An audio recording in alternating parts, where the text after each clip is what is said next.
Yo les amis, j'espère que vous allez tous très bien, très content de vous retrouver dans cette vidéo.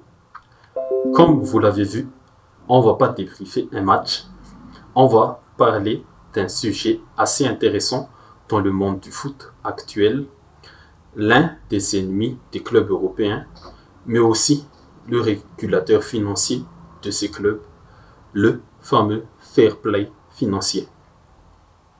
Ce thème a été déjà développé par beaucoup de youtubeurs, de chroniqueurs qui parlent de foot.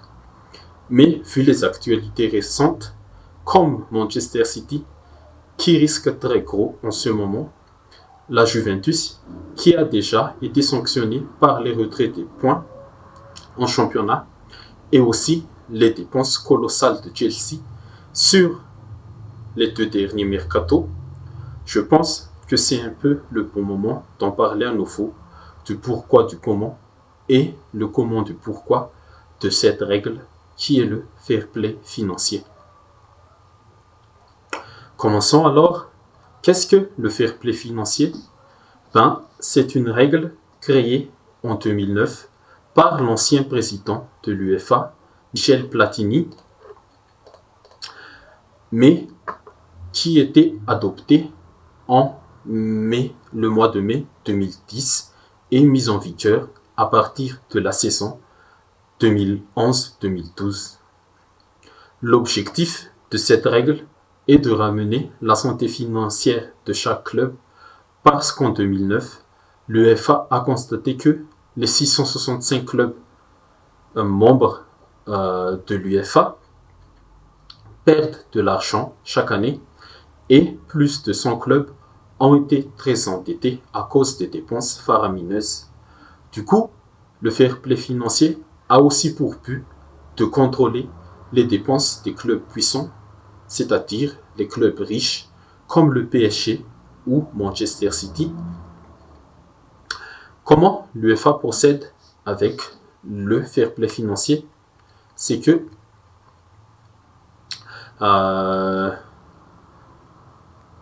l'UEFA procède sur les trois dernières saisons cumulées. C'est-à-dire que c'est la période d'observation, la période de suivi, les ces dernières saisons cumulées. Et sur ces 3 dernières saisons cumulées, un club n'a le droit de dépenser que 30 millions, 45 millions à l'origine d'euros de plus que ce qu'il gagne. C'est-à-dire, si un club a généré 100 millions d'euros lors de ces 3 dernières saisons, ses dépenses ne doivent pas dépasser les 130 millions. Il faut préciser que sur une saison, un club peut dépenser plus d'argent qu'il n'en gagne, mais après les 3 saisons d'observation, ses finances doivent être dans le norme du fair play financier. Et quelles sont les finances d'un club, c'est-à-dire leurs dépenses et leurs revenus? En termes de revenus, un club gagne grâce aux droits TV, les billetteries des matchs, le marketing, la vente des maillots et ce qui concerne tout ça, les sponsors, les prize money gagnés grâce aux compétitions et les ventes des joueurs. Et en termes de dépenses, il y a la masse salariale du club, l'ensemble des salaires des joueurs, des staffs, des administrations du club et aussi les indemnités de transfert, c'est-à-dire le coût du transfert quand un club achète un joueur. Et comment les clubs travaillent alors font face à ce fair play financier? Il y a une méthode très classique et très simple pour les clubs, c'est l'amortisation joueur ou en anglais player amortization. Le principe, c'est comme son nom l'indique, c'est d'amortir le coût d'une dépense. Et comment ça marche? On va tout de suite prendre un exemple concret et très récent, comme par exemple le transfert du jeune ailier ukrainien Mikhailo Mudryk du Shakhtar vers Chelsea. Chelsea a dépensé 100 millions d'euros. Désolé, c'est 120 millions sur le visuel, mais c'est 100 millions d'euros pour obtenir l'Ukrainien et a fait signer un contrat de 8 ans et demi pour un salaire de 7 500 000 d'euros, 7 500 000 d'euros par an. Donc, dans les livres de compte de Chelsea, il y aura une dépense de 107 500 000 d'euros juste pour cette saison. Mais grâce à l'amortisation joueur, Chelsea va répartir cette grosse somme sur les 8 ans de contrat de Mudryk. Du coup, 100 millions divisé par 8, ça fait 12 500 000 euros et plus son salaire annuel de 7 500 000. Mudryk ne coûtera plus que 20 millions d'euros par saison pour Chelsea grâce à l'amortisation joueur.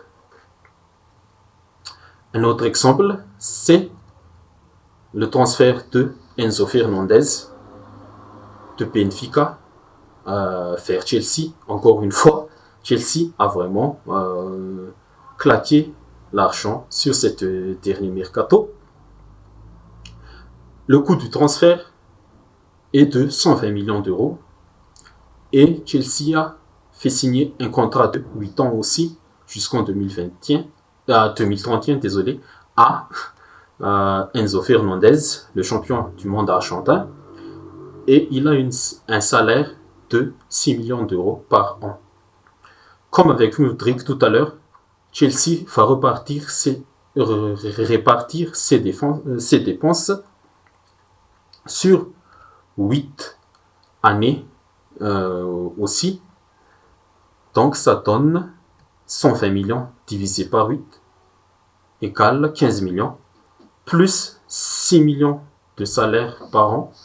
Enzo Fernandez ne coûtera que 21 millions par saison à Chelsea. Et grâce à l'amortisation, Chelsea ne va écrire que 41 millions d'euros par saison dans ses livres de compte au lieu de 233 500 000 euros sur une saison pour ces deux joueurs. L'amortisation, c'est un principe assez classique. Pour ceux qui connaissent et maîtrisent bien la comptabilité, ils peuvent vous développer un peu plus ce qui est l'amortisation.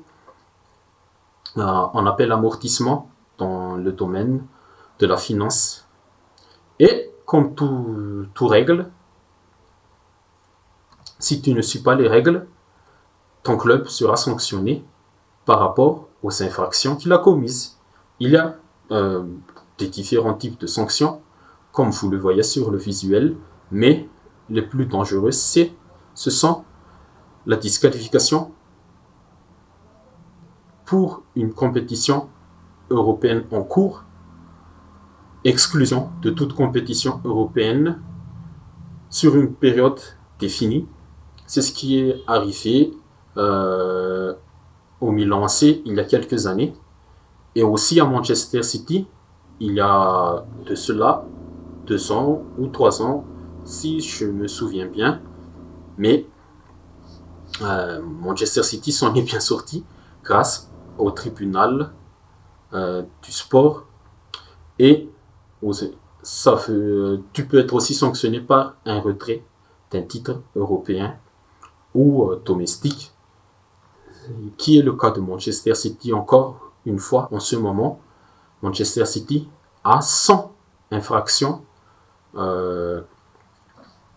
sur son dos et c'est très chaud pour le club mancunien.